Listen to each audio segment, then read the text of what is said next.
Well, Nigeria's Niger Delta region has long been a hotbed of political violence. At the heart of the conflict is oil. It's driving tensions between the government and anti-oil insurgents and foreign oil companies. Large-scale crude oil extraction has damaged the environment and left many Deltans without a livelihood. Africa 54's Hayde Adams Fitzpatrick has more. Most of Nigeria's oil production flows from here, the Niger Delta, up to 2.5 million barrels a day, destined for the United States and countries in Europe and Asia. But most of the wealth created from oil does not flow back to the people who live here. Poverty remains widespread. Air pollution and oil spills make things worse. It's a combustible environment that fuels ethnic tensions and militant group activity.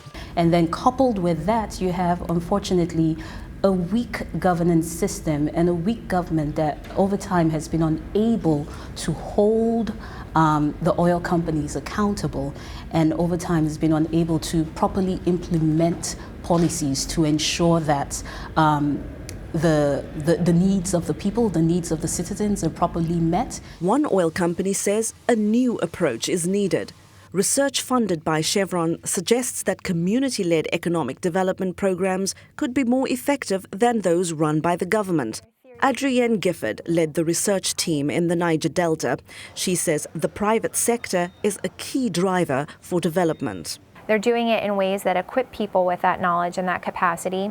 There's not a lot of jobs to be had in oil. There's not, so many things are automated, but they're actually looking at jobs in agriculture, jobs in entrepreneurship, jobs in water and sanitation and hygiene, something that can create more jobs for more people locally, and how to support that environment, and bringing in all of the stakeholders that are needed to make it happen: government, local civil society, and nonprofit organizations. How do you bring to the table militants who are saying foreign oil companies have to leave the area?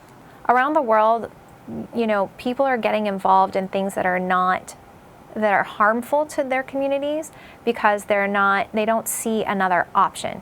So when you provide another option and you give them that opportunity, that's given a better choice, they'll take it. It's about giving people a window to another opportunity, and then once they are provided with the skills and the know-how, usually when they're given an alternative, things change.